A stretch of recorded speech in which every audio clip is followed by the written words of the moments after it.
our team is very popular. In some occasions and in some Christian churches, they practice the first fruits. Paano po nila pinapractice yung first fruits? Sa kanilang mga lokal na simbahan. Ayon po sa ilan na mga nagpa-practice nito, ang first fruits nila ay yung kanilang unang ani o unang bunga sa unang buwan ng taon kasalukuyan o taong na iyon. Sa mga tuwid, in our generation, yung unang aning tinutukoy pala nila ay yung unang sahod. No? Ibig sabihin niyan, yung unang sahod mo sa taong 2024, yung po yung ibibigay mo doon sa templo, doon sa lingkod ng Diyos, doon sa gawain ng Panginoon. So ano po yung unang ani o yung unang sahod? Of course, the whole salary of the month. No? Yung the whole salary of January. Yun daw po ang ibibigay mo. So yun po yung first fruit. Kaya maraming simbahan, mga kapatid, as they practice it, talagang yumayabong ang kanilang collection. At yumayabong po ang kanilang finances. Bakit? Ang laki ng first fruit.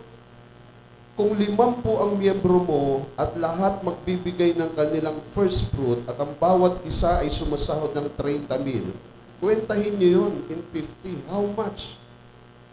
Di ba ganun kalaki yung collection ng church? And marami po sa ating mga kapatid, they enjoy it. No? They enjoy it. At marami po ang masaya sa tuwing Enero. Doon lamang sa mga nakikinabang at tumatanggap ng first fruit. But what is the real first fruit in the first place? Ano nga ba yung ibig sabihin ng first fruit? Dadalhin ko po kayo doon sa aklat ng Exodus chapter 23 verse 14 to 16. Pakihanap mo yung verse, yung book na ito. Exodus chapter 23 verse 14 to 16.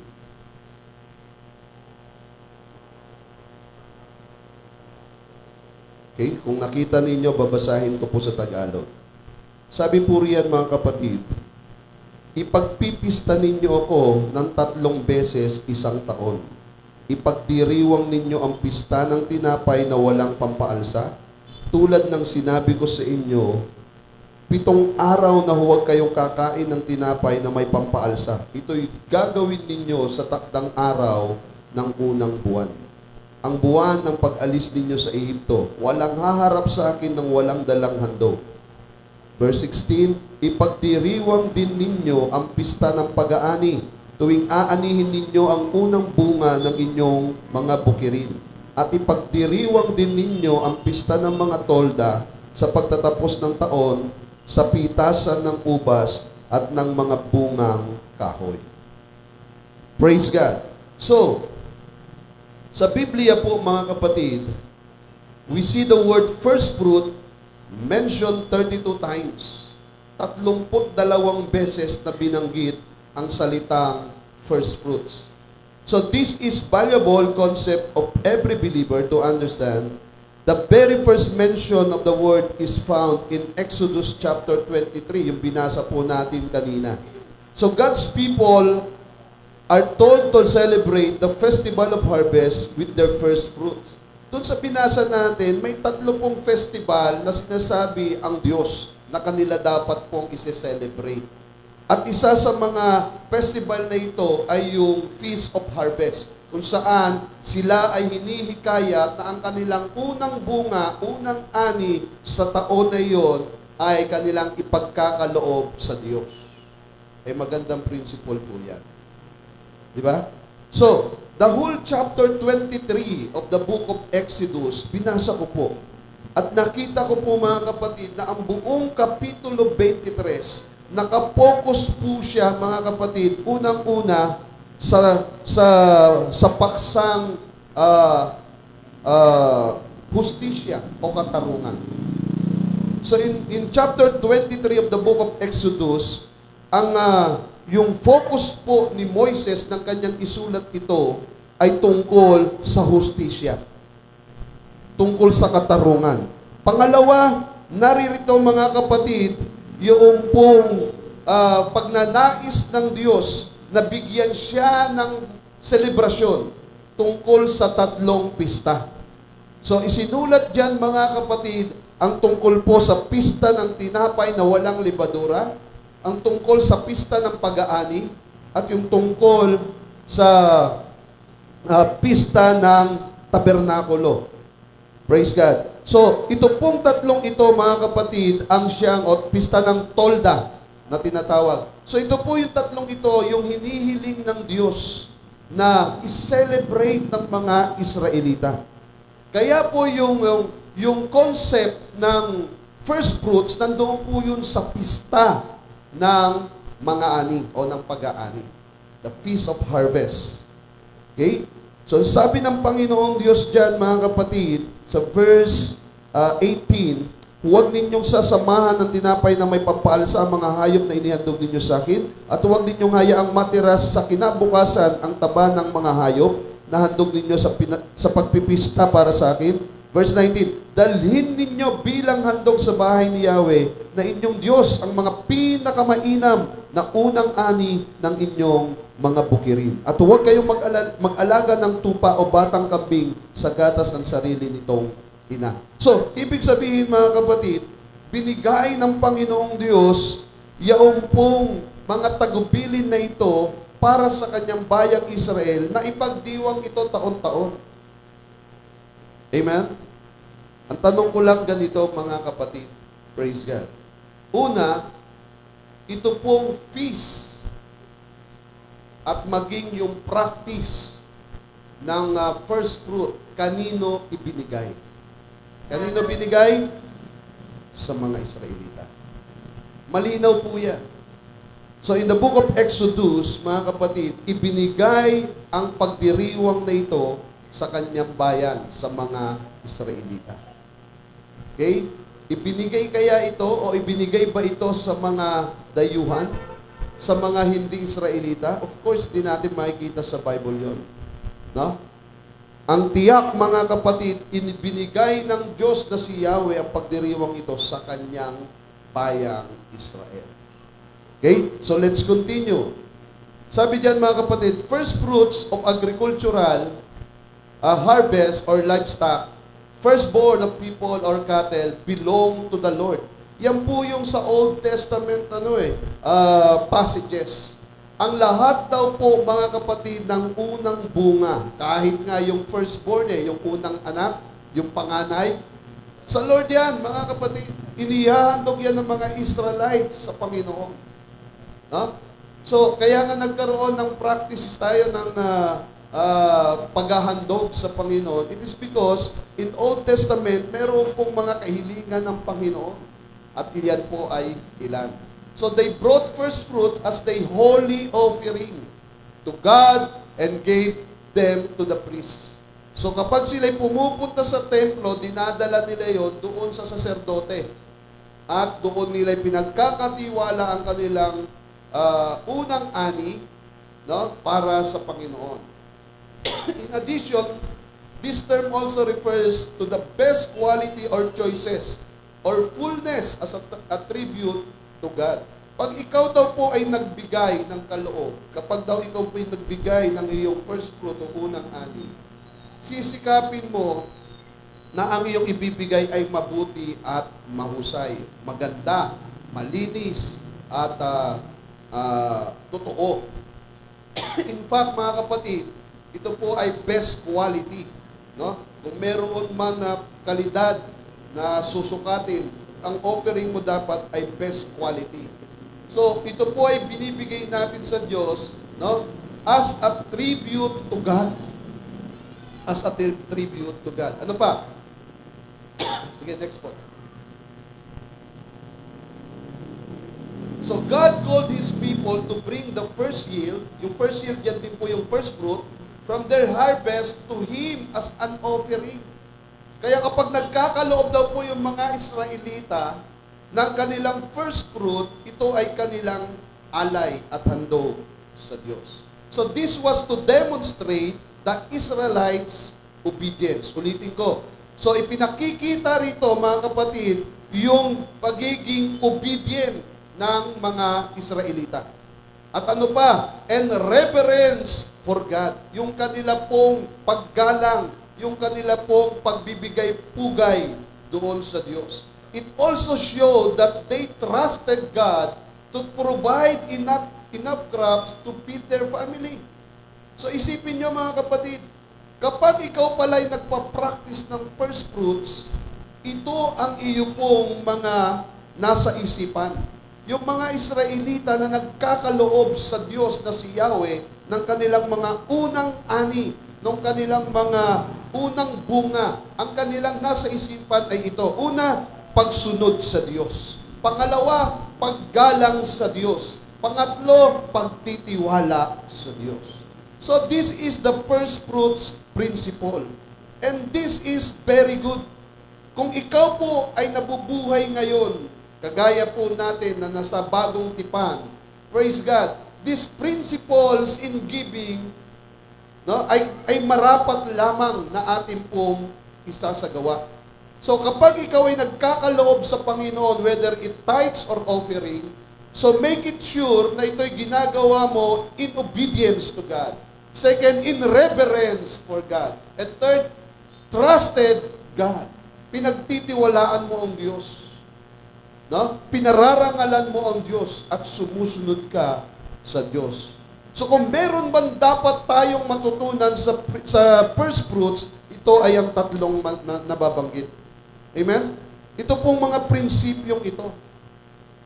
Ito lamang po ang dapat nating tangan-tangan sa bagong henerasyon. Hindi yung actual na first fruit practice. Bakit? Kasi Old Testament yun. And the Old Testament practices, mga kapatid, alam naman po natin that the Old Testament is a shadow of the New Testament. Ang Old Testament practices, mga kapatid, anino lang yan ng tunay na larawan na magaganap sa hinaharap. At yun ay yung bagong tipan. Amen? So kung dadalhin mo yung practices ng Old Testament sa bagong tipan, mga kapatid, sa bagong panahon, hindi po uubra yan. Hindi uubra yan. In the first place, kapag tinanong tayo, kanino binigay yung first fruit practice? Hindi naman sa atin, sa mga Israelita. And we are not Israelites. We're not Jews. We are Gentiles. At kapag pinilit mo yan, mga kapatid, marami masasaktan dyan. Marami aaray dyan. Marami aalagwa dyan. Bakit? Kasi yung unang sahod nyo sa taong 2024, kukunin ko. Yung buong January na salary nyo, kukunin ko. And this will hurt you. Pastor, paano yung pangangailangan namin? Of course, to others, mga kapatid, naihanda nila ang puso nila dyan. But as I said, mga kapatid, this is the Old Testament practices. And this is purely for Israelites people.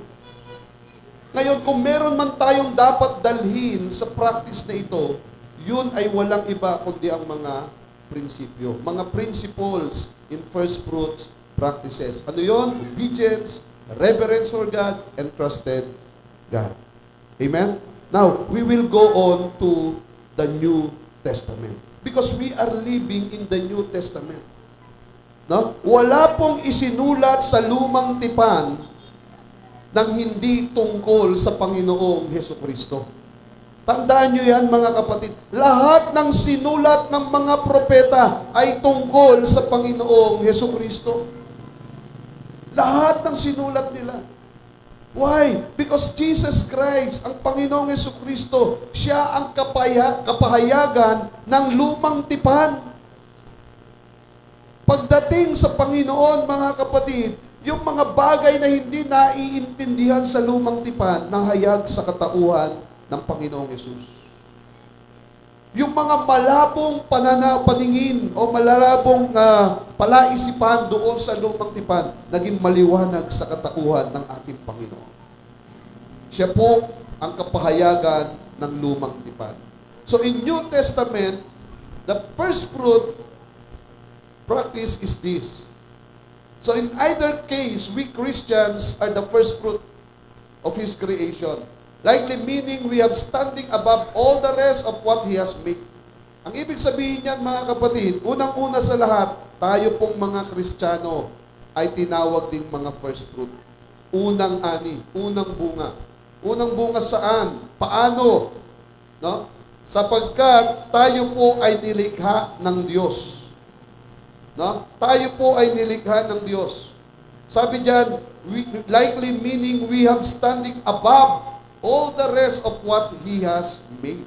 Sa lahat ng nilikha ng Diyos, ang tao ang pinaka-special sa lahat.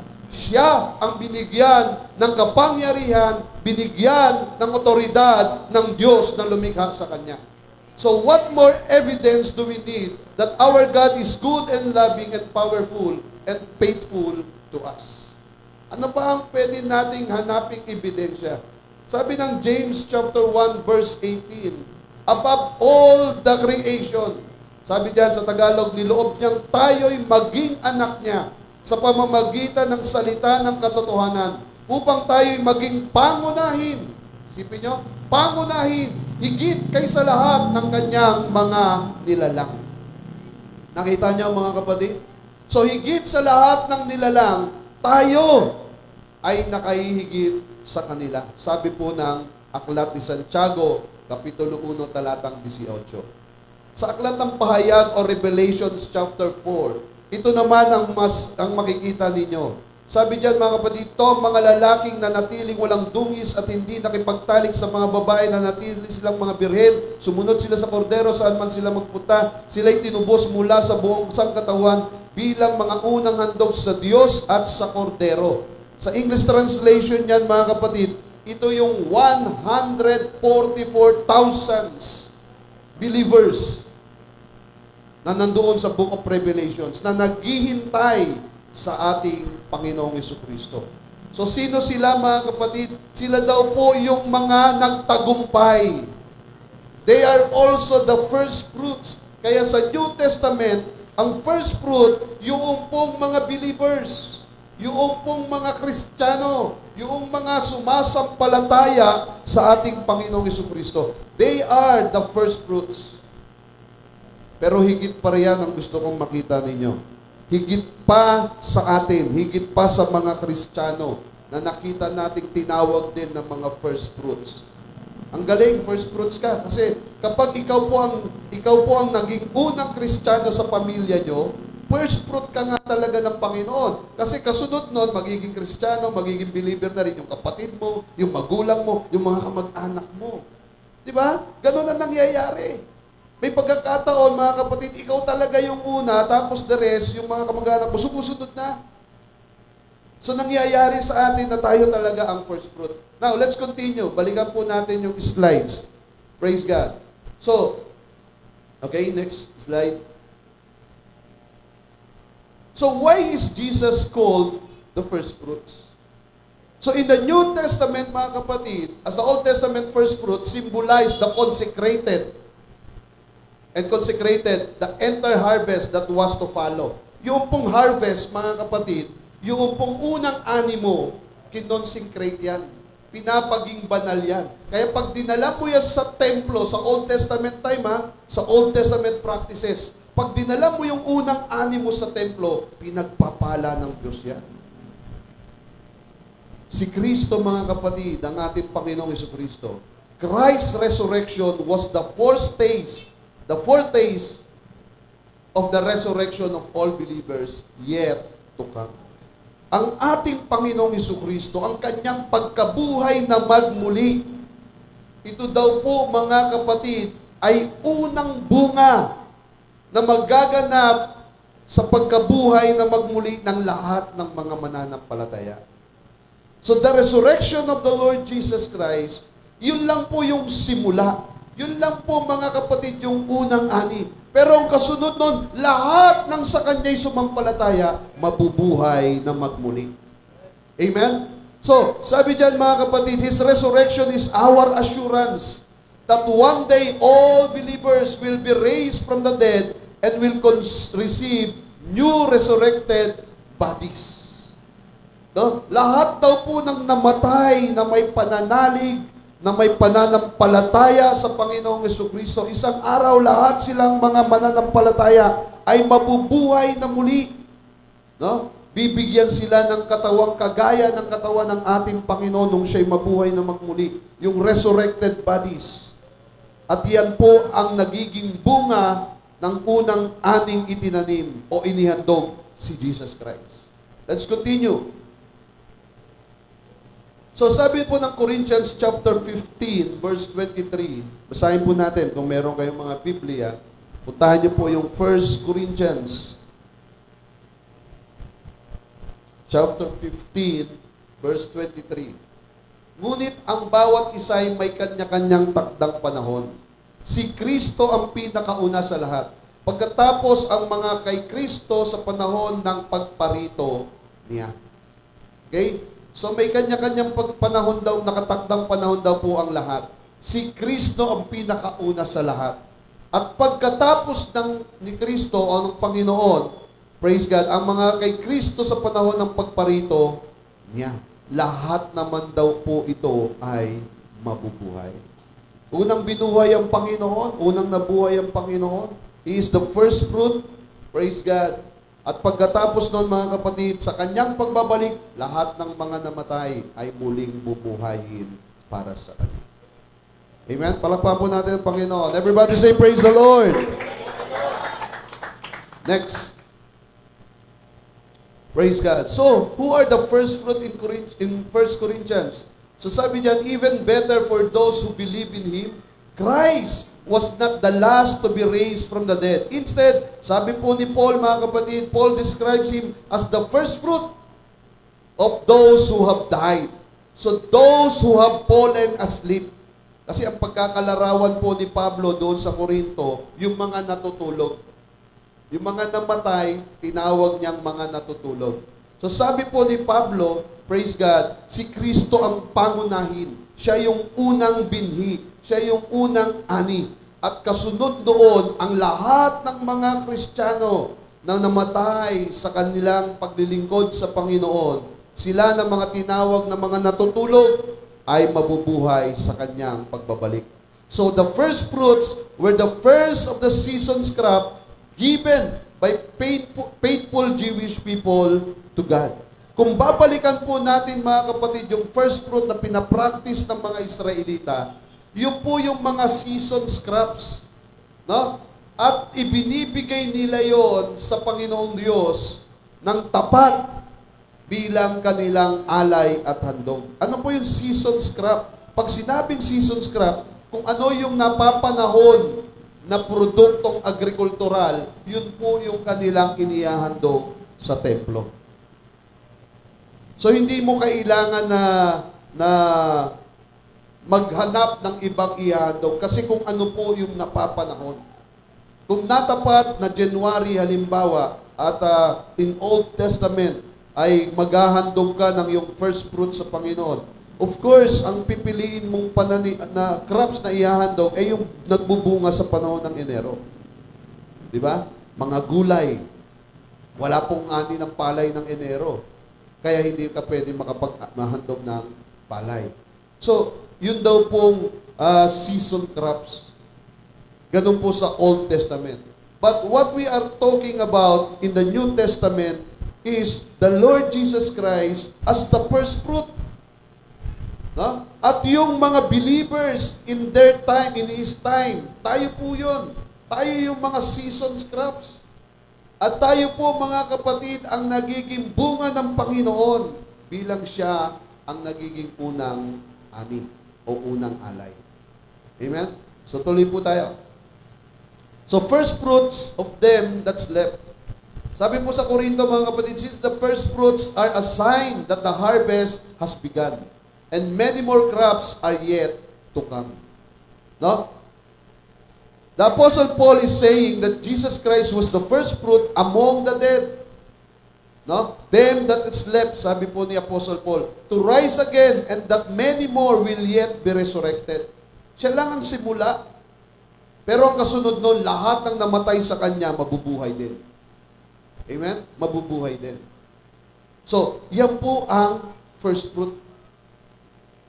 Kaya kung mapapansin nyo mga kapatid, tayo sa bagong tipan, what we are practicing right now is the new picture of the first fruit. The real first fruit, walang iba kundi ang ating Panginoong Jesucristo. Hindi na yung Old Testament first fruit.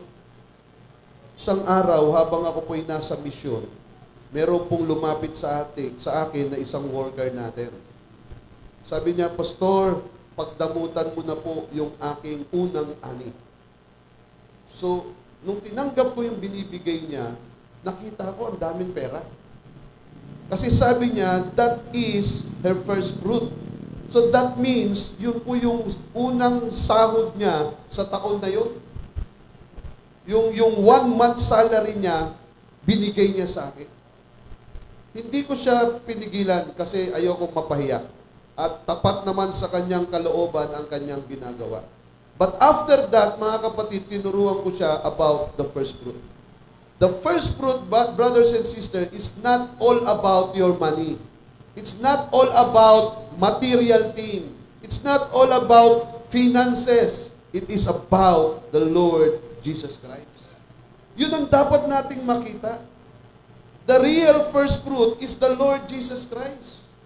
The Old Testament practices, yun po ay anino lamang. Ang katotohanan at realidad niyan, nasa bagong tipan. Si Kristo po yun, mga kapatid. Amen? Isipin nyo kung akin pong sinamantala yung teaching ng first fruit na yan, na ginagawa ng ibang simbahan, edi iyaman ko na. Edi meron na rin akong Raptor. Diba? Bakit? Kasi grabe eh. Pero ang hindi nila nakita is yung spiritual meaning nito pong first fruit. Meron pong spiritual meaning ang first fruit. At yan po ay walang iba kundi si Kristo na unang namatay at nabuhay na magmuli at ikaw ang kanyang bunga na muling makakaranas din naman ng pagkabuhay na magmuli. Amen? Palakpakan po natin ang Panginoon. So tingnan po natin itong slides na ito. For if the first fruit be holy, the lamb is also holy. And if the root be holy, so are also the branches. Romans chapter 11 verse 16, kapag ang nagiging first fruit daw po natin na ibinibigay sa Diyos ay nagiging banal. Kanina nakita natin sa Old Testament yung unang ani, yung crops, kapag dinala sa templo, nagiging banal. Natatransform siya, nagiging holy siya, sapagkat yun po ang utos ni Yahweh sa kanyang bayang Israel. Kapag dinala nyo yan, ang unang ani ninyo, pagpapalain ko yan, tatanggapin ko yan para sa akin. So nagiging banal. So in the New Testament, mga kapatid, si Kristo ay pinabanal. Si Kristo ay nagiging banal nung siya ay hinandog at gawing alay para sa atin. Amen? At ang katubusan noon, ang nagiging katumbas noon, tayo naman na kanyang mga tinatawag na branches, naging bunga. No, naging sanga ay nagiging banal din sa harapan ng Diyos. So, the lamp here means the rest. So, God wants the first to be blessed, the rest. Yung una daw po ang siyang magpapala sa karamihan. Si Kristo ang nauna sa atin na namatay at nabuhay na magmuli at pinagpala niya ngayon ang lahat ng sa kanya'y sumasampalataya at sila man ay binless din ng Panginoon. So God wants the first to bless the rest. So it is a way to put God first in your life and all about you. No? Kailangan po natin ang Diyos ay magiging sentro ng ating paglilingkod at ang buhay na ito, mga kapatid, ay pagpapalain ng Panginoong Diyos. Sige po, tuloy natin. Praise God. Look, the first fruit. In Exodus chapter 23, verse 16. Bakit ko lang yun? Paki-check mo nga yung hindi ko yan. Exodus chapter 23 verse 16. Ito ay Hebrew word. Yan. Ito po yung Hebrew word ng first fruit. Bikok. No? Ang ibig sabihin niyan, the first of the crops. Hindi, bikor yan. R yun, R. R. Hindi V. R po yun. So, bikor. Yan. Ang pronunciation niyan, letter U, yung double O, U. Bikor. So, yan po yung Hebrew word ng first fruit. Ang ibig sabihin lang niyan, the first of the crops. So, no other meaning. No other meaning. No? Yung crops, unang crops, bikor. No other meaning. Praise God. So, the Greek word naman ng first fruit na makikita natin sa 1 Corinthians, sa 1 Corinthians chapter 15 verse 23 is apartheid. Apartheid. So yan po yung Greek word. Ang ibig sabihin ng first fruit na yan na apartheid, person superior in excellence to others. So, kung yung pong first fruit sa Hebrew word doon sa Old Testament, walang ibang pakahulugan, tungkol lang yun sa kanilang alay. But the first fruit in the New Testament, particularly sa 1 Corinthians chapter 15, is about apartheid. Ibig sabihin, persons superior in excellence to others. Sino yan? Si Jesus Christ. Amen? Si Jesus Christ. He is a person superior in excellence to others. Kaya nga mga kapatid, the real meaning of first fruits is Jesus Christ. He is the real first fruits. Kaya kung meron pa man nagpa-practice ngayon ng mga first fruit, mga simbahan na kumukuha ng mga pananalapi, yung unang sahod sa unang taon, that means the whole month salary of their members. No? Pag-isip-isipan po muna natin. What is the real meaning of first fruits? Kasi baka ginagawa natin yun nang hindi po natin nakikita yung tunay na pakahulugan ng first fruit. Kaya po natin nilalatag ang lahat ng ito para hindi tayo magkamali. Kasi wala pong double meaning sa Biblia. Kung ang sinasabi ko, mga kapatid, ay ang first fruit ay si Jesus Christ, at ang sa inyo naman, ang first fruit ay tungkol sa pera o handog o mga bagay na material, dalawa na po ang meaning ng first fruit ngayon. Eh sa Biblia, sabi ko sa inyo kanina, there is only one meaning. Maaaring isa sa atin mali. Kung ganoon. At hindi po pwede, mga kapatid, iiwanan natin yan na dalawa ang meaning. There is only one meaning when it comes to the teaching of the Bible. Walang double meaning. So for us, first fruit is Jesus Christ. Amen? Palakpakan natin ang Panginoon. Hallelujah. Wala pong nakahihigit sa ating Panginoon. Siya ang alay o handog. Siya yung unang ani o binhi na inihandog at nagbunga naman ng mga mananampalataya na kagaya natin.